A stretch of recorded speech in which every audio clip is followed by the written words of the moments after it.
So earlier this week, we kind of hit OAN pretty hard because they deserve it. OAN is this wacky right wing propaganda network. And I think I said in the segment, Fox News is right wing propaganda, Newsmax is extreme right wing propaganda, and OAN is like completely insane right wing propaganda. And I even said, compared to OAN, Newsmax sometimes will sound sort of a little bit reasonable.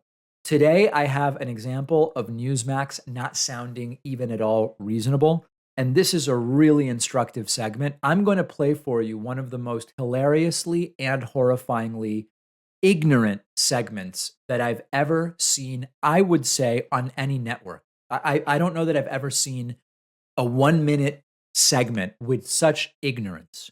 There's a Newsmax host named Chris Salcedo. I actually think I've been on his show before. If I'm thinking of the same guy, he used to have a radio show, maybe Philly, I don't remember. I think the interview I did with him on his radio show might even be on our website in the press section. From what I recall, he was much less ignorant back then. The ignorance was less weaponized, although it was still bad. I don't know if what I'm about to play for you are his genuine views or what he has to do to be on the good boy list at OAN, but he went on a rant yesterday, climate change denial rant. I can't make heads or tails out of it. I don't know how someone can be this dumb. And again, he might not be dumb. This might just be overt propaganda. It's like brain rot of some kind. Like his head is filled with mayonnaise or honey mustard or something. It's almost like his brain fell out of his head. So let me play the clip. Listen to the mind-blowingly ignorant and incorrect things that he says here, and then we're going to break it down piece by piece. As to the science of the socialist religion, from experts I have read and interviewed over the years, I can say that there is no proof that man's CO2 emissions are destroying the planet. If that were the case, the world would have invaded communist China long ago. They build one so-called dirty coal-fired plant on average every week. If China's CO2 emissions were destroying all life on Mother Earth, and China is the world's #1 CO2 emitter, why would Obama, Biden, and the rest of the American left leave China alone and instead destroy the United States manufacturing base and our energy production? Joe Biden claims that warmer temperatures make weather more destructive. That has not been proven. What has been proven is that warmer weather results in more food production, less starvation, and less death. What has been proven is that the Earth has been at this temperature before, back in the medieval period. Not too many coal plants and SUVs trolling around at that time, right? So you really have to slow down and think about each aspect of this one at a time. The mind-blowing stupidity is notable, but the wildest aspect is he almost seems like proud that he's saying this stuff on TV. He genuinely seems to think it's clever. So let's go through it piece by piece. He talks about science, the socialists' religion. You can make the case that sometimes people allow dogmatism to enter their view of science. And when that happens, we should criticize it. But science is not a religion. And when people say science is your religion, you can believe in Christianity or you can believe in science, that's very much wrong, because science exists and is the same regardless of whether you believe in it or not. Nobody believed in Christianity, Christianity disappears, right? Science encourages being corrected, fixing mistakes, and has self-correction mechanisms. And in fact, when you make the bigger the correction you make in science, the bigger the accolades, the more revered you are. Religion doesn't have that. Self-correction is not revered in religion. So these analogies, science is the religion of socialists. Maybe there's some dogmatic people when it comes to science. It is very, very different than a religion. He says, experts that I've read and interviewed say there's no proof that CO2 from man is destroying the planet. It's always hyperbolic, and there's always some semantic game, right? So, okay, well, destroying the planet is a big statement. The scientific consensus is very clear that elevated CO2 caused by industrial activity. Now, would they say, well, humans didn't do that, the factories did it? That's a distinction without a difference. That is bad for the planet in many ways. Its effect on climate, its effect on the ozone layer, accelerating the greenhouse effect. This is the scientific consensus. Could it be wrong? It could.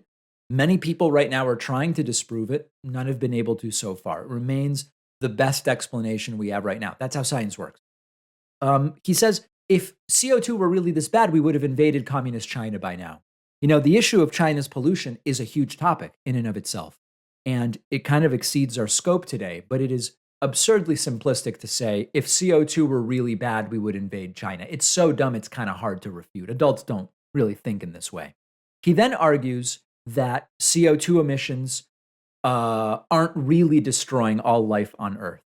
Well, we're not saying that that's what it is. It's sort of, again, that the argument isn't all life on Earth today is being destroyed by CO2. It's a straw man or a red herring. He argues that warmer temperatures are good because if it's warmer, you get more food growth. That's really complicated, but understand that when it's unseasonably warm, if you don't have more rain to go with it, you get drought. And drought is not good for crops. It kills crops. Or you've got to go and find more water to raise the same amount of food. That's also not good for the environment. So warmer being better for food production, also not true.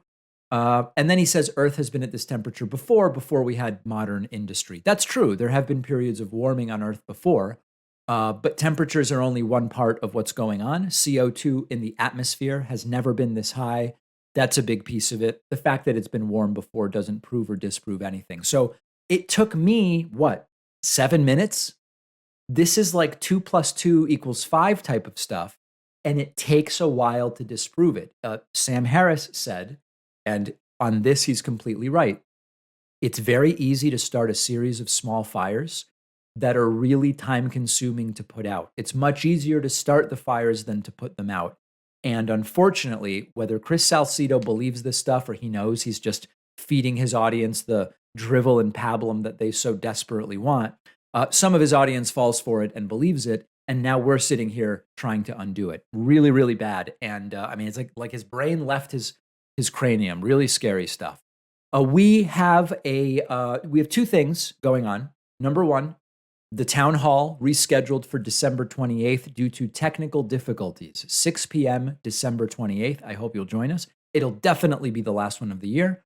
Also, January 1st, we'll be doing a one-day membership bomb, kicking off an election year with a huge membership discount. I would love for you to participate. All you need to do today is sign up for my mailing list at davidpakman.com. And then on the 1st, you'll be notified about exactly how to avail yourself of this incredible membership discount. When I've talked about my approach to finances and investing, I've talked about how my focus is the correct asset allocation over the long term. I'm not timing the market. I'm not picking specific stocks.